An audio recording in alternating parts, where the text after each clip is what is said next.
Hello everyone. जय श्री श्याम सभी को। आज अपनी करंट अफेयर की क्लास नंबर 13 है।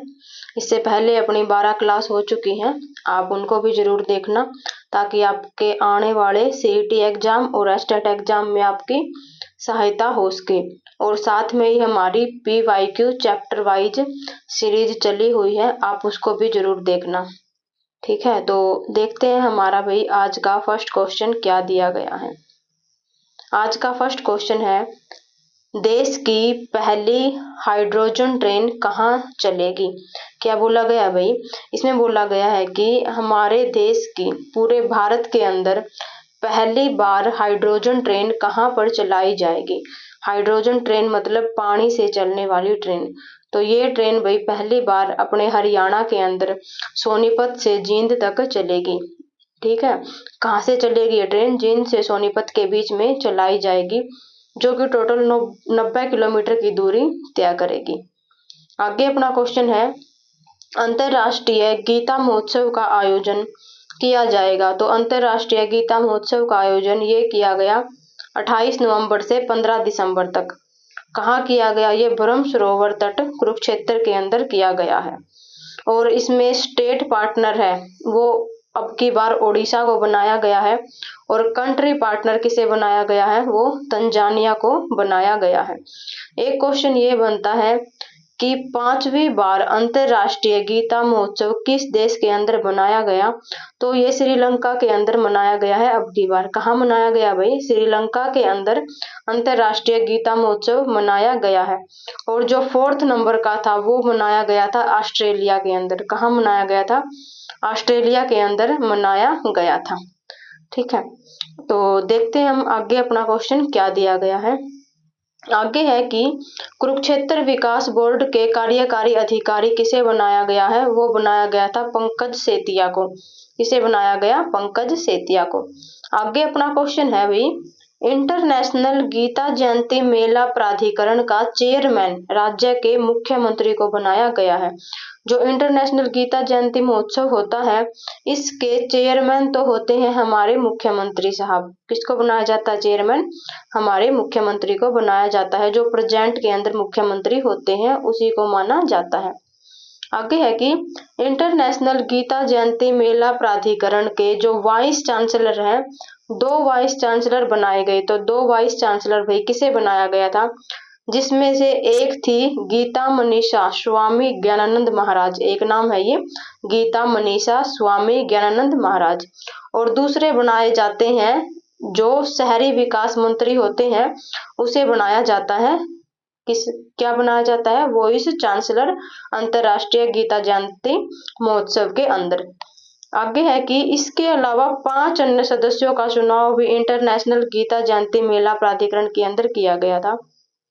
ठीक है, तो 5 अन्य सदस्यों का चुनाव क्यों किया जाता है, ताकि जो अंतरराष्ट्रीय ये गीता महोत्सव है इसके अंदर मैनेजमेंट करने के लिए बहुत सारे सदस्यों की अस्थायी रूप पर नियुक्ति की जाती है, ताकि इस मेले का आयोजन अच्छे से किया जा सके और मैनेजमेंट है इस मेले की वो भी अच्छे से हो सके। ठीक है, आगे हम देखते हैं कि अपना अगला क्वेश्चन क्या दिया गया है।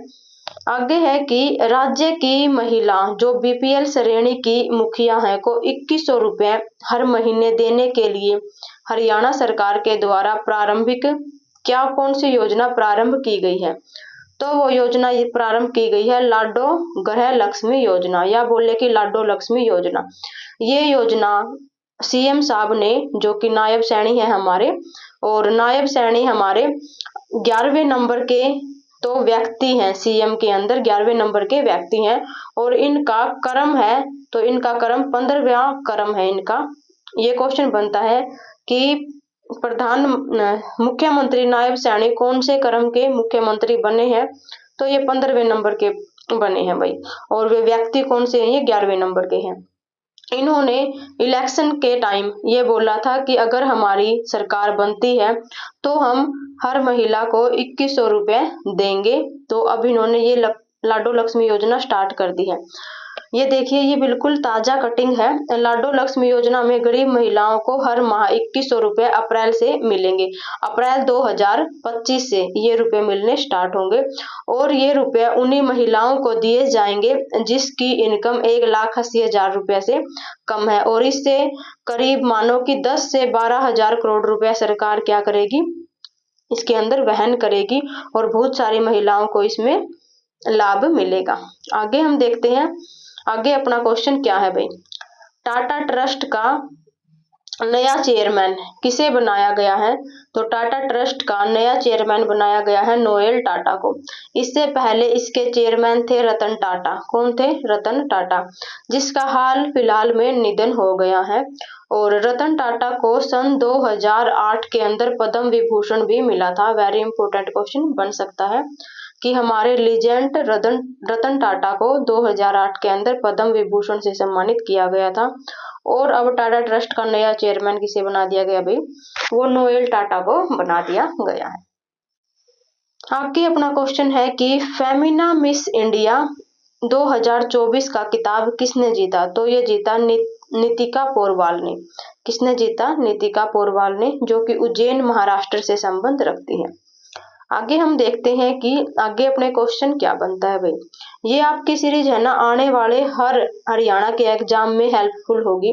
हमारी लगभग 14 क्लास बनेंगी करंट अफेयर की, जो लगातार मंथली है, जनवरी फरवरी मार्च अप्रैल से दिसंबर तक। 14 क्लास में हमने एक कंप्लीट हरियाणा जीके की करंट की बुक कंप्लीट कर ली है, जिसके अंदर ये मान के चलो कि आपके 500 के करीब करंट के क्वेश्चन इंपॉर्टेंट बने हुए हैं।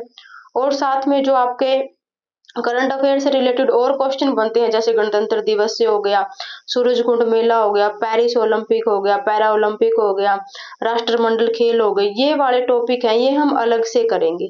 ठीक है, क्योंकि वो एक टॉपिक पूरी डिटेल में करना पड़ता है हमें, तो उन सीरीज को भी आप जरूर फॉलो करना। अपना क्वेश्चन वही आगे क्या दिया गया है, इसमें दिया गया है कि देश के 51वां मुख्य न्यायाधीश किसे बनाया गया है? तो हाल फिलहाल में 51 में मुख्य न्यायाधीश किसे बनाया गया है? वो बनाया गया जस्टिस संजीव खन्ना को। किसे बनाया गया है? संजीव खन्ना को मुख्य न्यायाधीश बनाया गया है। फिर आगे है कि आरबीआई गवर्नर किसे बनाया गया है?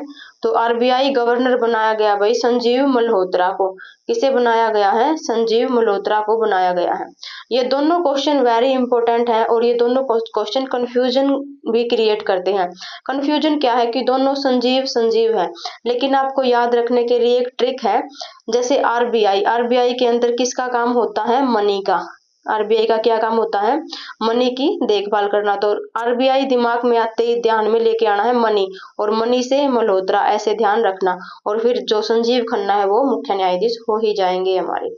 आगे हम देखते हैं, आगे क्वेश्चन है कि luck by chance Haryanvi film का अभिनेता कौन है? तो luck by chance Haryanvi film के अभिनेता है शिव बंगा। कौन है ये? शिव बंगा। ठीक है, आगे अपना क्वेश्चन है कि भाई राज्य सरकार ने हरियाणा के किस क्षेत्र को संरक्षित क्षेत्र घोषित कर दिया? संरक्षित क्षेत्र का मतलब है कि अब उस क्षेत्र की देखभाल और उस पर होने वाला खर्चा, उसकी मरम्मत, ये सब राज्य सरकार वहन करेगी। तो 2 क्षेत्र हैं जो हरियाणा सरकार ने संरक्षित कर दिए हैं। एक तो है गांव भानपुर में स्थित केसुरिया खेड़ा, जो कि पलवल में है। केसुरिया खेड़ा को संरक्षित घोषित कर दिया गया है पलवल में। और दूसरा है बादशाहपुर स्थित बावड़े। बादशाहपुर के अंदर बावड़े स्थित है, उसको संरक्षित घोषित किया है, जो भी गुरुग्राम के अंदर है। और इसे 1905 में बनाया गया था। कब बनाया गया था? 1905 के अंदर बनाया गया था। आगे हम देखते हैं, आगे अपना क्वेश्चन है कि 18वीं शताब्दी में बनी बोस्ती मस्जिद कहाँ स्थित है? तो बोस्ती मस्जिद फतेहाबाद के अंदर स्थित है भाई। कहाँ स्थित है? फतेहाबाद के अंदर स्थित है। आगे अपना क्वेश्चन है कि हरियाणा विरासत एवं पर्यटन विभाग का प्रधान सचिव किसे बनाया गया है? क्या क्वेश्चन है कि हरियाणा विरासत एवं पर्यटन विभाग का प्रधान सचिव किसे बनाया गया है? वो बनाया गया है कला रामचंद्र को। किसे बनाया गया भाई? कला रामचंद्र को। आगे अपना क्वेश्चन है कि भाई आसपास की जमीन से लगभग 8 मीटर ऊंचाई पर स्थित राज्य का कौन सा पुरातात्विक स्थल 450 वर्ग मीटर में फैला हुआ है? तो ये कैसूरिया खेड़ा है जो कि गांव भानपुर पलवल के अंदर है, जिसे सरकार ने संरक्षित घोषित कर दिया गया है। और ये 450 वर्ग किलोमीटर के अंदर फैला हुआ है और ये जो जमीन है अपनी उससे 8 मीटर ऊंचाई पर स्थित है। ध्यान रखना, ऐसे ऐसे क्वेश्चन जो नए निकल कर आते हैं वो बनते हैं। आगे है कि राज्य का वह कौन सा पुरातात्विक स्थल धूसर मृदभांड संस्कृति का प्रतिनिधित्व करता है जो उत्तरवर्ती कुषाण गुप्त मध्यकाल से लेकर आधुनिक काल तक जारी रही है।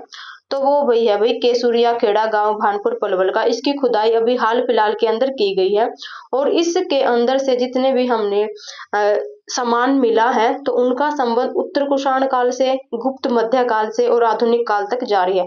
मतलब तीनों कालों के इसके अंदर से कुछ न कुछ पुरातात्विक चीज मिली है हमें इससे, तो इसीलिए ये इंपॉर्टेंट क्वेश्चन बनता है।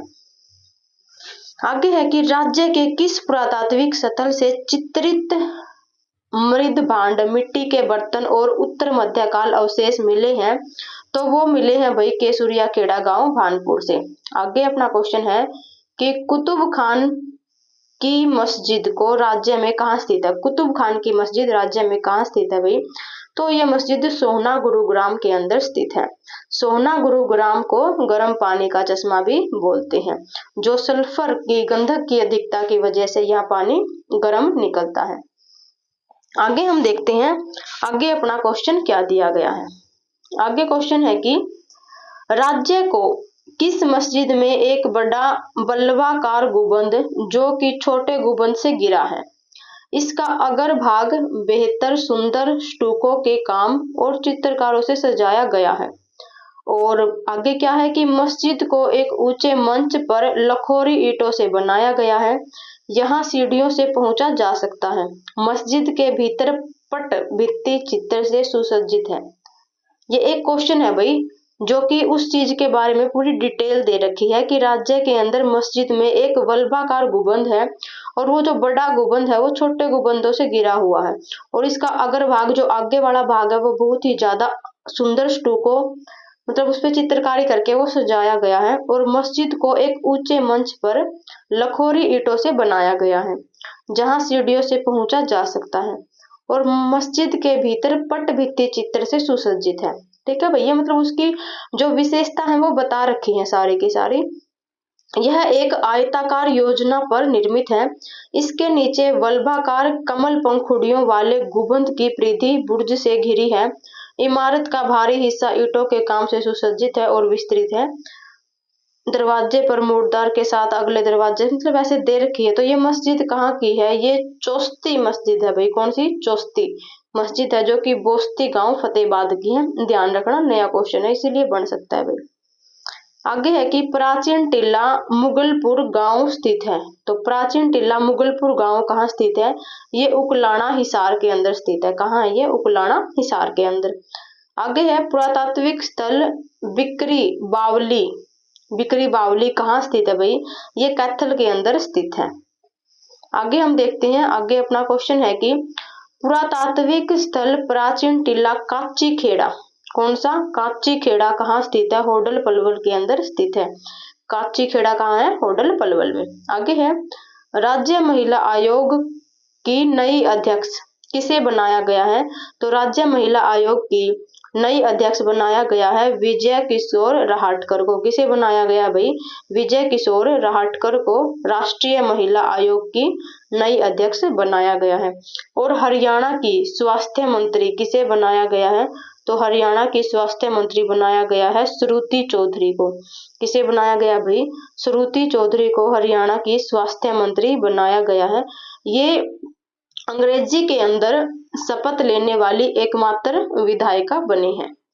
आगे है कि एनीमिया मुक्त भारत अभियान में हरियाणा का देश में कितना स्थान है? तो एनीमिया मुक्त भारत अभियान में हरियाणा का स्थान 5वां है। कौन सा है भाई? 5वां। और फर्स्ट है हमारा आंध्र प्रदेश। फर्स्ट कौन सा है? आंध्र प्रदेश है फर्स्ट और 5वें नंबर पर हमारा हरियाणा है। आगे हम देखते हैं कि राष्ट्रीय खेल पुरस्कार के लिए राज्य की किन किन महिला खिलाड़ियों का चयन किया गया है? तो राष्ट्रीय खेल पुरस्कार के लिए राज्य की दो खिलाड़ियों का चयन किया गया है ओलंपिक मुक्केबाज पूजा बोहरा व प्रीति साई पवार का। किसका? पूजा बोहरा और प्रीति साई पवार का चयन किया गया है। आगे हम देखते हैं, आगे अपना क्वेश्चन है कि भीम अवार्डी मुक्केबाज पूजा बोहरा की उपलब्धियां। ये दो चार हम पूजा बोहरा की उपलब्धियां पढ़ लेते हैं, इनसे संबंधित क्वेश्चन बनते हैं। इनका जन्म निम्माड़ी गांव भिवानी के अंदर हुआ है। कहाँ हुआ इनका जन्म? निम्माड़ी गांव भिवानी में। और 2009 में पहली बार राष्ट्रीय स्तर पर इन्होंने पदक जीता था। 2010 में गोवा में जूनियर राष्ट्रीय चैंपियनशिप में रजत पदक जीता था। 2012 में गुवाहाटी जो कि असम में है सीनियर राष्ट्रीय चैंपियनशिप में स्वर्ण पदक जीता। 2013 में एशियन चैंपियनशिप, 2013 में ही एशियन चैंपियनशिप, मतलब 2013 के अंदर एशियन चैंपियनशिप में रजत पदक और एशियन गेम में कांस्य पदक जीता। ये इनकी कुछ उपलब्धियां हैं भाई, इनको पढ़ लेना आप। आगे है कि राज्य स्तरीय रत्नावली महोत्सव, वेरी इंपॉर्टेंट क्वेश्चन, का आयोजन कहाँ किया गया? तो इसका आयोजन भाई 25 से 28 अक्टूबर कुरुक्षेत्र विश्वविद्यालय के अंदर किया गया है। कहाँ किया गया है? कुरुक्षेत्र विश्वविद्यालय के अंदर किया गया है रत्नावली महोत्सव का आयोजन। आगे है कि भाई ग्लास्को जो हमारे राष्ट्रमंडल खेल है या हम बोले कि कॉमनवेल्थ गेम है जो 2026 के अंदर होने वाले हैं, ये कहाँ पर होंगे? ये ग्लास्को के अंदर होंगे। में किन किन खेलों को बाहर कर दिया गया है? तो भाई ये क्रिकेट और हॉकी को बाहर कर दिया गया है। वैसे तो इसमें 9 गेम है उनको बाहर कर दिया गया है, लेकिन जो हमारे हरियाणा के ज्यादातर खिलाड़ी राष्ट्रमंडल खेलों में जाते थे तो वो क्रिकेट और हॉकी के जाते थे। ठीक है, आगे हम देखते हैं कि आगे अपना क्वेश्चन है कि कांग्रेस किसान प्रकोष्ठ का कार्यकारी अध्यक्ष किसे बनाया गया? वो बनाया गया है बजरंग पुनिया को। किसे बनाया गया भाई? बजरंग पुनिया को कांग्रेस किसान प्रकोष्ठ का कार्यकारी अधिकारी बनाया गया है। आगे है मुख्यमंत्री श्री नायब सिंह सैनी का प्रधान सचिव किसे बनाया गया है? Very important question. तो प्रधान सचिव किसे बनाया गया है? वो बनाया गया है श्री राजेश खुल्लर को। किसे बनाया गया भाई? श्री राजेश खुल्लर को बनाया गया है। आगे हम देखते हैं राष्ट्रीय जल पुरस्कार में हरियाणा को किस श्रेणी में सम्मानित किया गया? तो सर्वश्रेष्ठ श्रेणी के अंदर हमारे हरियाणा को सम्मानित किया गया है। कौन से पुरस्कार में? राष्ट्रीय जल पुरस्कार के अंदर। आगे हम देखते हैं कि राज्य की किस कंपनी को सर्वश्रेष्ठ उद्योग श्रेणी में राष्ट्रीय जल पुरस्कार से सम्मानित किया गया? तो ये कंपनी है भाई और वो राज्य था, तो कंपनी में है Aravali power company private limited Jhajjar. ठीक है, ये अपने हरियाणा के अंदर है, ध्यान रखना, Aravali power company private limited Jhajjar को सम्मानित किया गया है। आगे है कि विश्व भूख सूचकांक या बोले कि ग्लोबल हंगर इंडेक्स में भारत का देश में कौन सा स्थान है? तो 105वां स्थान है हमारा, किसमें? ग्लोबल हंगर इंडेक्स में। और भ्रष्टाचार में अपना कौन सा सूचकांक है? भ्रष्टाचार के अंदर अपना 93वां नंबर है भारत का। आगे है कि पर्सनल लोन लेने में हरियाणा का देश में कौन सा स्थान है? तो प्रथम स्थान है भाई अपने हरियाणा का लोन लेने के अंदर। आगे है हरियाणा साहित्य एवं संस्कृत अकादमी द्वारा वर्ष 2022 का माधव मिश्र सम्मान किसे प्रदान किया गया? तो माधव मिश्र सम्मान संस्कृत और साहित्य अकादमी का ये दिया गया है डॉक्टर मनोज भारत को, जो कि भाई भिवानी से संबंध रखते हैं। मनोज भारत कहाँ से संबंध रखते हैं? भिवानी से। और इन्हें 2022 का साहित्य व संस्कृति अकादमी का अवार्ड दिया गया है। और इनकी कृति या रचना थी भाई श्रीमद् भगवत गीता दोहावली। कौन सी थी इनकी? श्रीमद् भगवत गीता दोहावली। आगे हम देखते हैं कि इनको प्रदत्त राशि कितनी प्रदान की गई है? तो भी इनको 2.5 लाख रुपए दिए गए हैं। और इनकी अन्य रचनाएं हैं किनकी? वो है भाई शिक्षा सेतु, उड़ान, पांडुलिपि मत छेड़ना प्रिय, ये इनकी 3 अलग रचनाएं हैं। ठीक है, और डॉक्टर महेंद्र सागर, ठीक है, डॉक्टर महेंद्र सागर की कहानी प्रलय का प्यार हरियाणा साहित्य अकादमी की कहानी प्रतियोगिता 2017 में प्रथम रही थी। कौन सी? पांडुलिपि मत छेड़ना प्रिय, ये 2017 के अंदर प्रथम रही थी। आगे है कि किस लेखक की पुस्तक साइबर छोरा को हरियाणा साहित्य अकादमी ने वर्ष 2022 का सर्वश्रेष्ठ कृति अवार्ड से सम्मानित किया गया है। तो भाई ये साइबर छोरा की जो बुक है ये लिखी थी आचार्य नवरत्न पांडे ने। किसने लिखी थी? आचार्य नवरत्न पांडे ने। आगे हम देखते हैं कि जो ये पुस्तक है साइबर छोरा में कथानक क्या था, मतलब ये स्टोरी क्या थी। तो इसमें एक आईआईटी सेक्टर के नौजवान ने कमरे में जो कंप्यूटर विषय में उच्च शिक्षा ग्रहण कर अमेरिका चला जाता है, नौजवान की मां उसे बेहद प्रेम करती है, मतलब कुछ ऐसी स्टोरी है। आगे हम देखते हैं कि देश की 10 अमीर महिलाओं में कौन सी महिला तीसरे नंबर पर आती है। तो क्वेश्चन क्या है कि अमीरों में राज्य की वह महिला जो तीसरे स्थान पर आती है वो है भाई सावित्री जिंदल। कौन है? सावित्री जिंदल। प्रथम है भाई मुकेश अंबानी, द्वितीय है गौतम अडानी। फर्स्ट तो है सावित्री जिंदल और दूसरे हैं मुकेश। सावित्री जिंदल तीसरे नंबर पर है और फर्स्ट मुकेश अंबानी है जो कि मुंबई के अंदर रहते हैं और द्वितीय है गौतम अडानी। और हिसार से निर्दलीय कौन है? जो सावित्री जिंदल है जो 10 अमीर व्यक्तियों में तीसरे नंबर पर आती है। ये हिसार से अब की बार निर्दलीय विधायक चुनी गई है।